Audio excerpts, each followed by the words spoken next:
Track wrestling here at USA Wrestling Folk Style Nationals with Loras, Associate Head Coach Trevor Kittleson.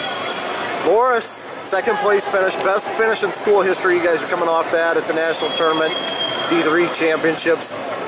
What has that done for the program? Man, you know, we've been working at it for the last 3 years here, and we knew we had an opportunity this year, and man, it was really cool to see that come to fruition this year. We thought we've had the opportunity the last couple of years and just hadn't put it together, and we finally did. And like you said, it's never been done in Loras history, and so for us to do that, it really adds to, hey, what we're doing is we're doing the right things and we're moving in the right direction, and I really feel like the sky's the limit for us right now.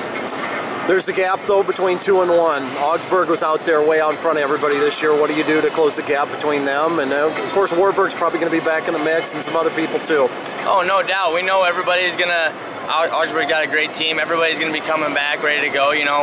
Everybody's doing the same things, but, I mean, what we try and do, we're just trying to focus on ourselves right now, you know. We're trying to go get good kids that want to be a part of a good program, and but we're just focusing on ourselves one day at a time. What can we do to get better? We're not worrying about what everybody else is doing. We're worried about kind of what we're doing, and that's kind of been our motto, and it's been working for us. So.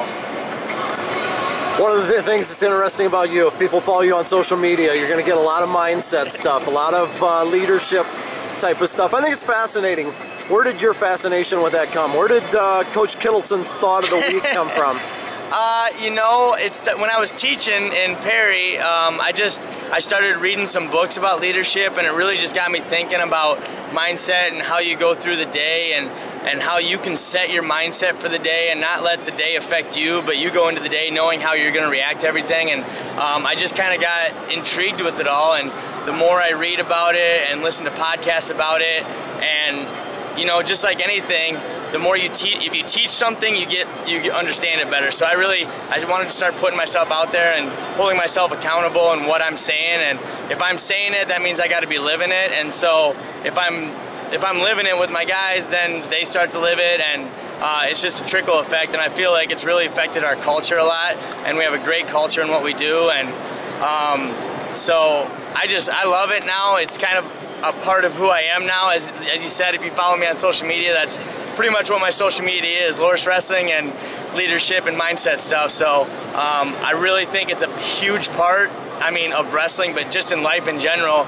And if you can get somebody to start thinking that way, it really changes their outcome of their day and how they think about going through life. So how often or how far in advance are you thinking of your thought of the week? Putting that up on that whiteboard. Yeah, so I mean, I'm reading every morning. I'm listening to podcasts a lot. When I work out, I listen to podcasts a lot, and I have my preferences on which ones I listen to. But I always, I mean, there's a saying like you're the average of the 5 people you hang out with the most, right? And so I think on top of that, it adds to it like what you let into your mind. So it's podcasts, it's TV that you watch, it's the people you hang out with and what they're saying, and so.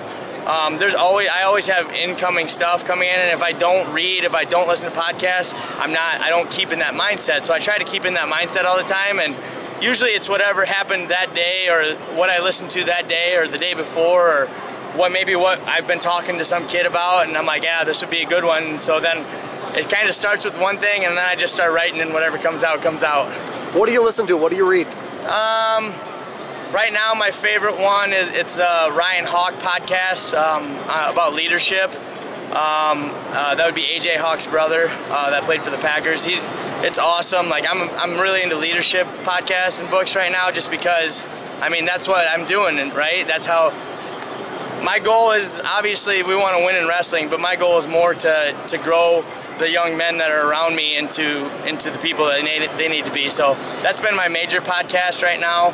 I mean, there's all kinds of books. I love John Gordon. John Gordon, right? Every book that he puts out is awesome. I think his last one was Winning the Locker Room First, and it's just talking about being more team culture. And if you do team culture, everything else comes on top of that. So those are probably my top 2 ones right now that I listen to. But I mean, I follow so many people on social media, and I mean, that's pretty much who I follow, and so then I retweet it if I like it a lot. So, well, let's talk about team culture a little bit. Is that stuff, is it built with the guys you bring into your program, or how much is it shaped once they're in your program? Yeah, I mean, I think the guys that you bring in definitely are, but I mean, when we first started, we weren't bringing anybody in yet, and we had to change it from there. And I think guys come to our program now because of when they come in, they see the culture and they're like, oh, I want to be a part of that.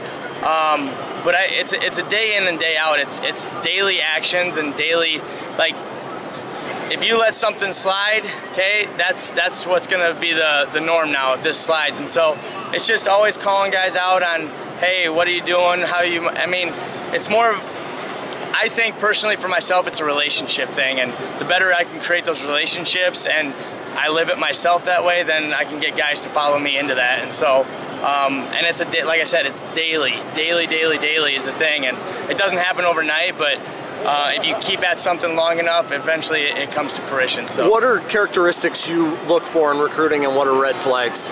Well, obviously wrestling talent, right? Yeah, obviously, yeah. I'm talking about who the right person is in your program, who you want in your program. I mean, honestly, like wrestling talent, hard work, those are things that are givens. I mean, obviously some guys are better than others, but that doesn't always matter too. I mean, man, we had 3 freshman Scholar All-Americans this year, you know, and like, those are the kind of guys that we love bringing in. You know, we're not gonna say, hey, we're only recruiting Scholar All-American type kids, but we love those guys because we know they're gonna do school, they're gonna do everything else right, and then we just gotta focus on the easier things, the wrestling things. That's the easy thing. Wrestling's the easy thing when it comes down to it. It's everything else that's the hard thing, and making the right decisions. We talk to our guys about everything's a choice, you know, and so making those choices and decisions every day. But I mean, great character kids, you know, some kids come from rougher times and you might need to help those a little more, and that's all right. I love taking chances on guys that have maybe a second chance on a guy, and I love trying to help them through that second chance in life too. So we do a lot of that, and I'm always trying to help guys out. How about red flags? There are things you don't like to see? I mean, there's always things like, I'm with my guys a lot. I hate when guys are after a match, either win or lose, how they react after a match is a big thing for me, and I really preach that with the guys that I coach, you know. But at the same time, if a guy wants to learn and wants to be better, and even though everybody makes mistakes in life, and so at the same time, you know, just because a kid reacted once like that doesn't mean he's going to keep reacting like that. So I'm a guy that likes to give chances. I try to see the best in people, and I always have a positive outlook on, hey, I really think we could help this kid, you know, but then they have to make the decision on their own too. So what kind of reaction do you like to see coming off a mat, or what don't you like to see? I don't like, I mean, there's a when guys are talking, chirping back and forth, I mean, I don't mind it to a point, but like, we don't need to be doing that. Let's let the wrestling talk for itself, right? Like, let's let our wrestling talk for themselves, and let's let what we do talk for itself. Man, that kid just won and lost with character, you know, and you can be mad, but go in the back and do it kind of thing too, so. How about with D3 recruiting? It's pretty interesting to me. I mean, you're obviously not going to go out and start looking at the top 50 list and expect that you're going to beat Penn State, Ohio State, Iowa, etc. for top-notch recruits.